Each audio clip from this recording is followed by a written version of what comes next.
কুল্লু নাফসিন যায়িকাতুল মাউত, প্রতিটি আত্মার মৃত্যুর স্বাদ নিতে হবে। Everyone has to take the test of death.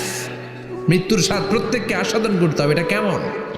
ও মালাকুল মাউত, তুমি মেরেছো তো কি হয়েছে, এবার তোমার মরণের পালা, এবার তুমি মরো। মালাকুল মাউত কাঁপতে থাকবে, কাঁপতে থাকবে। আল্লাহ বলবেন, কেঁপে আর কেঁদে লাভ নাই, জান্নাত জাহান্নামের মাঝ বরাবর একটা জায়গা আছে আরাফ, ওখানে দাঁড়া।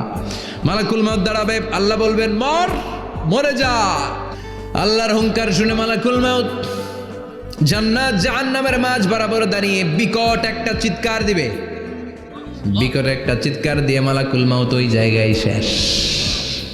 বিশ্বনবী বলেন, মালাকুল মাউতের ওই দিনের চিৎকারটা এত ভয়ঙ্কর হবে, ডেঞ্জারাস হবে। ওই চিৎকারের আওয়াজ যদি দুনিয়ার মানুষেরা কান দিয়ে শুনতে পেত, আলাদা করে ইসরাফিলের সিংহায় ফুৎকার দেওয়ার কোনো দরকার লাগতো না। ওই আওয়াজটা শুনে দুনিয়ার মানুষেরা সব কানের পর্দা ফেটে লাশ হয়ে পড়ে যেত।